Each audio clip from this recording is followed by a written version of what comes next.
In late June, Franke wrote that her son refused to do wall sits. He says he is done. The following day, Franke wrote that the boy is to stay outside, sleep outside, only to come in to use the bathroom and shower. Hey, what's up everybody? Welcome to Therapy Today. By popular demand, we are digging into some of the journals that Ruby Franke wrote, detailing some of her thoughts and her thought process behind how she chose to parent and torture and abuse her children. Now, this is something that you all have wanted me to dig into ever since it was released a couple of days ago. A lot of commenters have spoken up saying that, this would give a fuller picture of what's going on in this woman's mind as she is making just choices about parenting and discipline that blow our minds the more we learn about them. So I will say up front, I am not going through the entire 60-page document. I'm going through an editorialized version from the Law and Crime Network, so whatever clips they chose and whatever pieces they chose to read out on their show is what I'm rolling with. I understand that that means some information may get left out. I also need you all to understand that this is not my full-time job.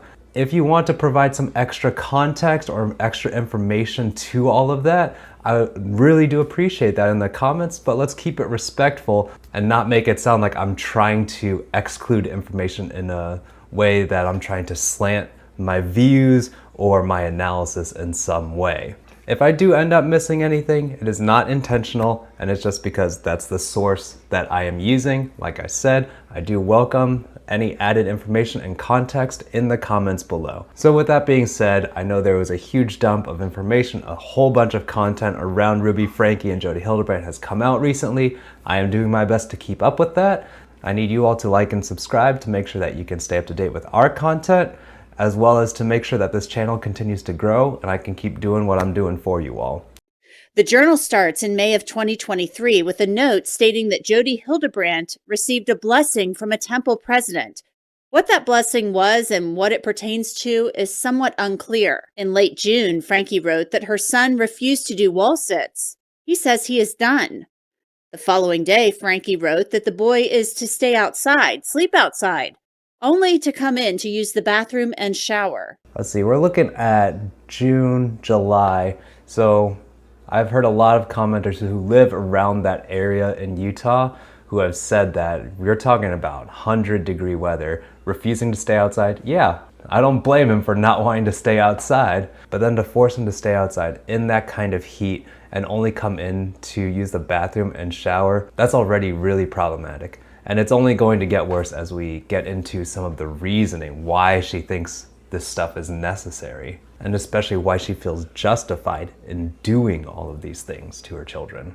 Franke wrote about her son. Turns 12 tomorrow. I never envisioned him still being 12 and pooping and peeing himself. This is something that I didn't know about this case prior to reviewing this content about the journals. What I have seen in cases with kids who have been abused is that having accidents like this is potentially a sign of abuse. I don't know the exact mechanisms of why that's connected. I've heard some other professionals say that it's about a lack of control over their environment, and either that's a way for them to seek some control or just an extension of them not having control now even over their own bodies. And that's not to say every older kid who's having accidents is being abused, okay? I don't want to give that kind of impression, but it is potentially a sign combined with the other information that we have that makes sense given the circumstances. And I will say too that it's very ironic that a lot of the things that Ruby Franke complains about in these journals or talks about as being like evil behavior or satanic behavior is self-inflicted. It's due to the abuses that she and Jodi Hildebrandt put on these kids. Satanic choices leads one to become destitute, even in the most affluential homes.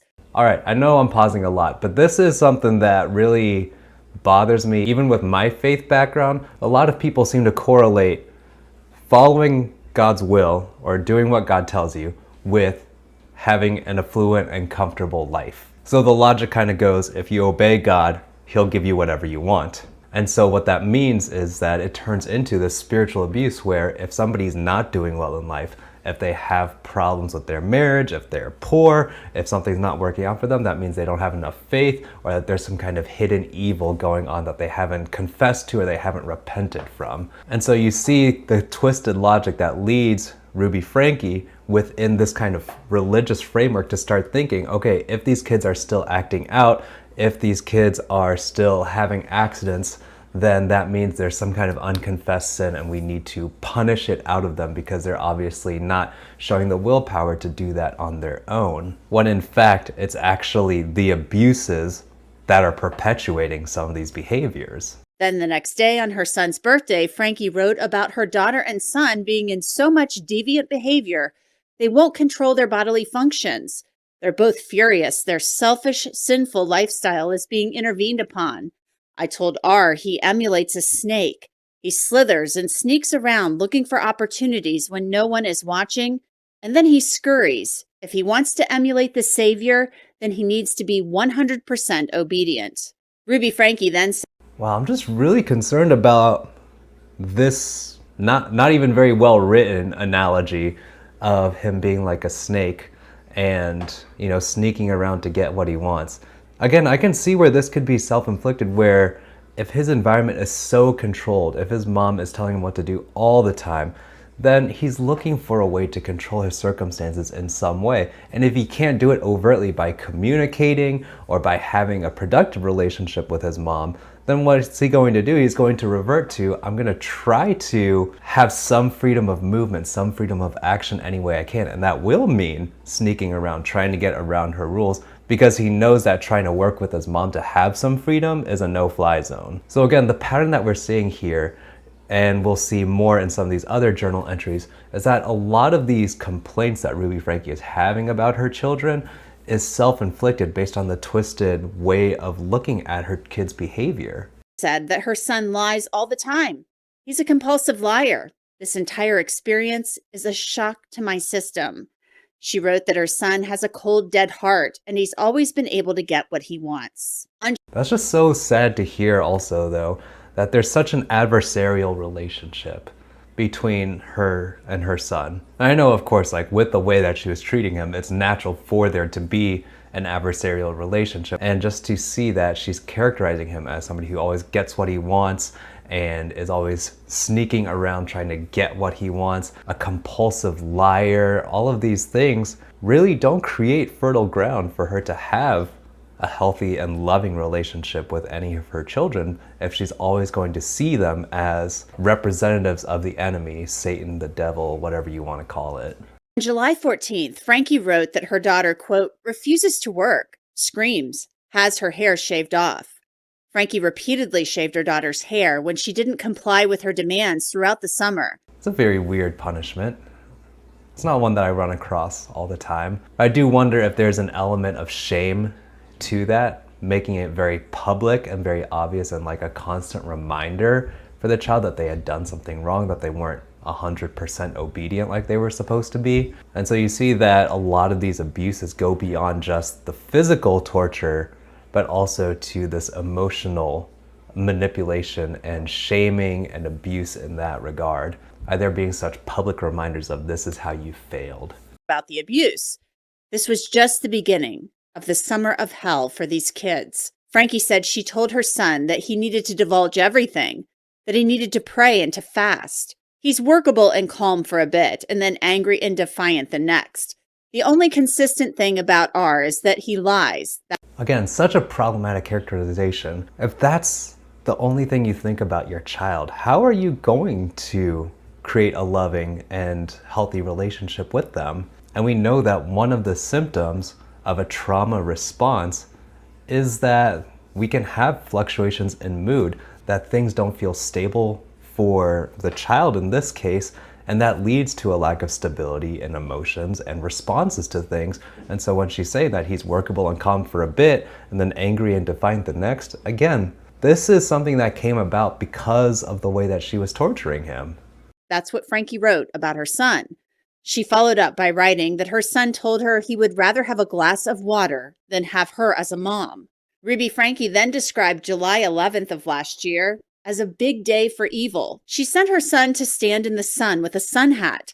But the boy's demons, she said, wanted to stand in the shade. Boy's demons didn't want to stand in the shade. If they're actually from hell, they're used to the heat. He wanted to stand in the shade. Just something really off-putting about this worldview where everything is a spiritual battle. Everything is so overtly a battle between good and evil, so that a kid not wanting to stand in 100-degree heat is somehow construed as a spiritual battle rather than a survival mechanism. Franke said she got a cactus poker to push the boy into the sun. Later, she poured mop water on him to cool him off. What? Like, why? So another element that we're seeing in these journals is this pattern of that it's not just about physically punishing, but also adding on the shame element. If you dump water on him, that's one thing already. But then to make sure that you're using mop water, something that's dirty and filthy, and pouring that on him to cool him off, there's a commitment to both the physical pain as well as the emotional damage that Ruby Franke was trying to accomplish with these punishments and ways that she's treating her kids. The children were forced to fast, but really it sounded more like they were being starved. They were continually told that they were lying and that they needed to repent. For exactly what? No one really knows. If you can engage a weak-minded soul in a physical activity of obedience, you can begin to break the bond of Satan made with the weak. Talked about this in a previous video, but this does remind me of like the idea of the mortification of the flesh. If you punish the body enough, that's supposed to bring you spiritually closer to God. And that came out of, I want to say, an ancient Greek philosophy where the body and the soul were different things. The body was dirty and sinful and of the earth, and then the spirit was pure and holy and of God. And so if you destroy the flesh, that allows the soul to ascend closer to God, something in that vein. And so it seems like Ruby Franke was all in that. And the only difference is that monks are doing it to themselves. That's their choice if they choose to torture their flesh. But she is choosing to do that to her kids, obviously a lot more problematic. Ruby Franke wrote that Jody Hildebrandt volunteered to help her with that. They planned to buy a ranch in Arizona where the children could do more hard work to rid themselves of Satan.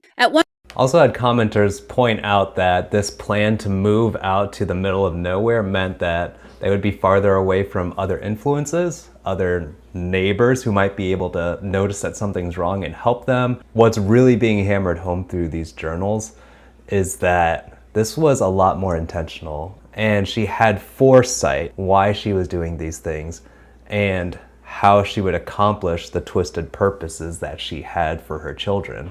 At one point, Franke wrote, "The kids need a good kick from a horse and a cactus to run into." What is the deal with the cacti?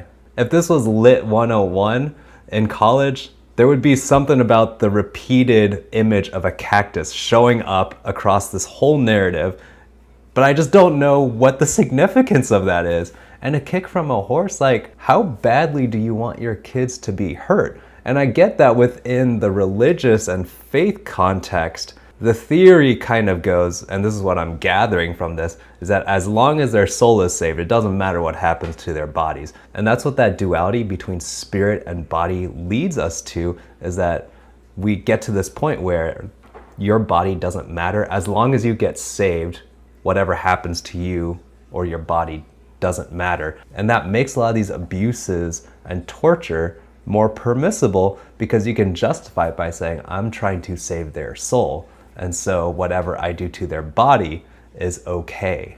There were times when Franke and Hildebrandt placed Franke's daughter in a closet and refused to give her water if she screamed. Quote, "She screamed for another family, water, food, care, love. A manipulative ploy.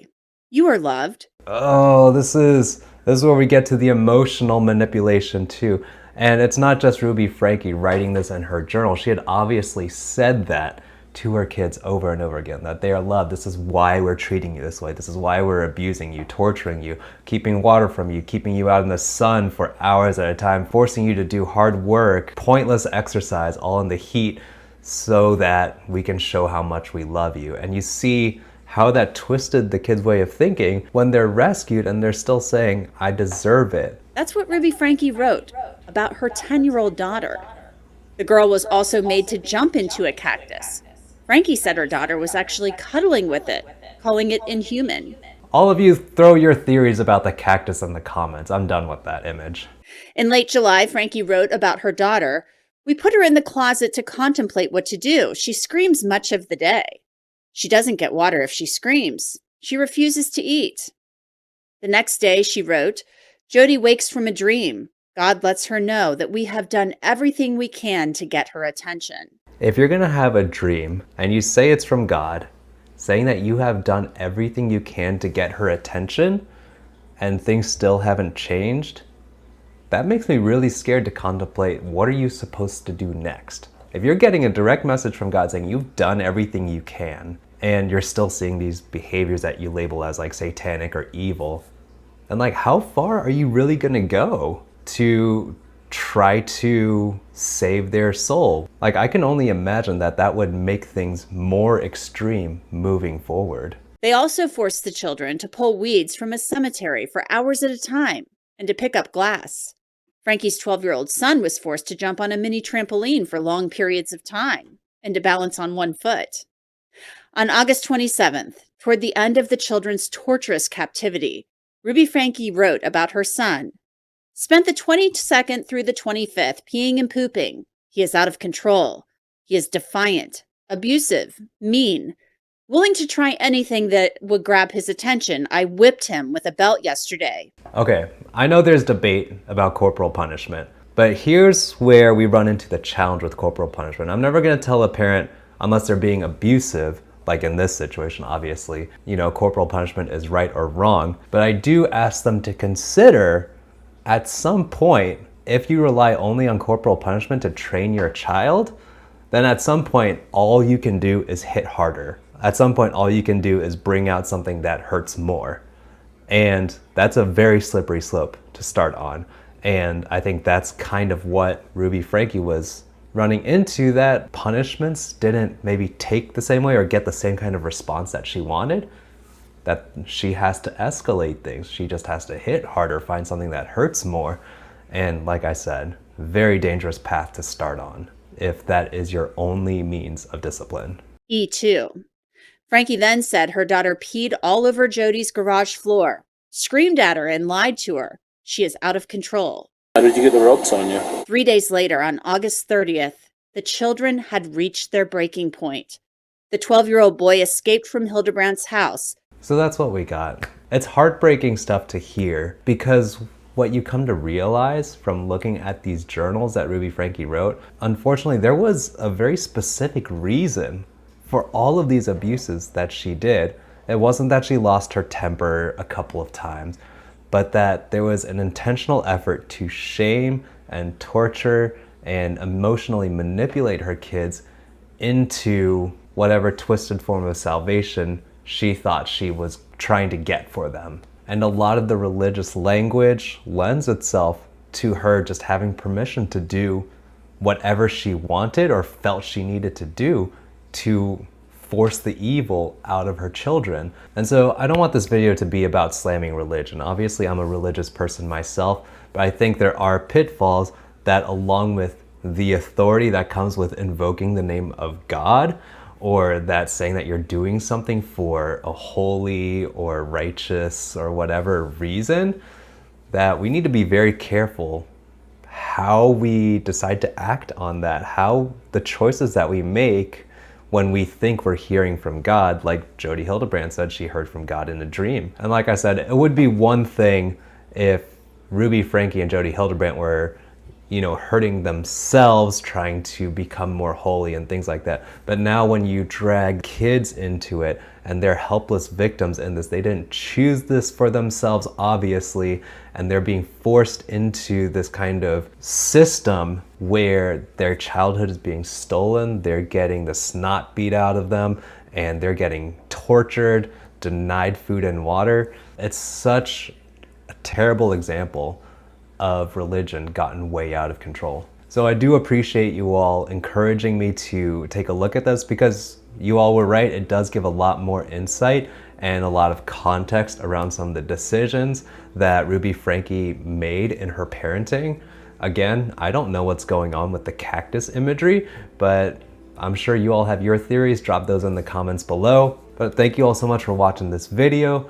Again, make sure you like and subscribe as we're trying to stay up to date with all of this content on Ruby Franke, as some of this information is now coming out.